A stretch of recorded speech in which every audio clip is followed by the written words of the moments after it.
సూర్యోదయాత్ పూర్వం అంటే సూర్యుడు ఉదయించక ముందు నిద్ర లేచి స్నానం చేసి ఇల్లు ఉడుచుకొని దీపం పెట్టుకుంటే చాలు. అంతేనా? అంత సింపులా?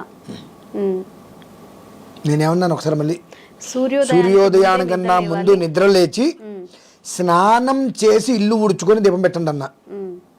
మన వాళ్ళు ఏం చేస్తారు, లేవంగానే ముందు ఇల్లు ఉడిచేస్తారు. అది మహాపాపం. నువ్వు ఎప్పుడైతే కనుక స్నానం చేయకుండా అపరిశుభ్రమైనటువంటి వస్త్రములతో చీపిరి పట్టుకున్నామో లక్ష్మి వెళ్ళిపోతుంది ఇంట్లో నుంచి. లక్ష్మి అంటే ఎవరు? చీపిరి అంటే ఎవరు? లక్ష్మీదేవి గారిని మనం కొలుస్తాం, దాటద్దు తొక్కొద్దు వచ్చిందని. మరి రాత్రిపూట పడుకొని పొద్దున్నే ఆ వస్త్రాలతోటే మనం చీపురు పెట్టుకుంటే అప్పుడు ఉంటుందా, వెళ్ళిపోతుందా? ఇవి కొన్ని మనం తెలుసుకోవాల్సిన విషయాలు.